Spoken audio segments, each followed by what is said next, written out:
Премиерот Зоран Заев веќе втор пат пријудицира дека екс-разузнавачот Зоран Верушевски ќе го смени, односно да објасни исказот даден пред суд за случајот Таргет Тврдина за масовното прислушување.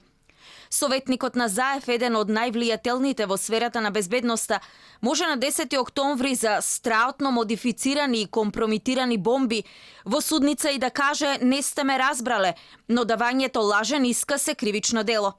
Нејасно е зошто советникот за безбедност Верушевски на дневна основа му го троши времето на председателот на владата, па му раскажува што кажал или што ќе каже на суд во својство на сведок. Тоа е мојот советник за национална безбедност. Нормално, кога и вие прочитавте за неговиот исказ, прочитав и јас сум во комуникација со сите мои советници, така и со господинот Верушевски, и затоа реков дека на второто рочиште, веројатно со очекуваните прашања, ќе бидат многу појасно неговите ставови по одредени прашања. Ниту еден од обвинетите во било кој од случаевите на СЈО не ги оспорува материјалите или нивната автентичност. Верушевски најверојатно не стигнал на премиерот да му го образложи делот со автентичноста на бомбите, односно дека тие се копии, а законот за кривична постапка не дозволува копиите да бидат доказ на суд.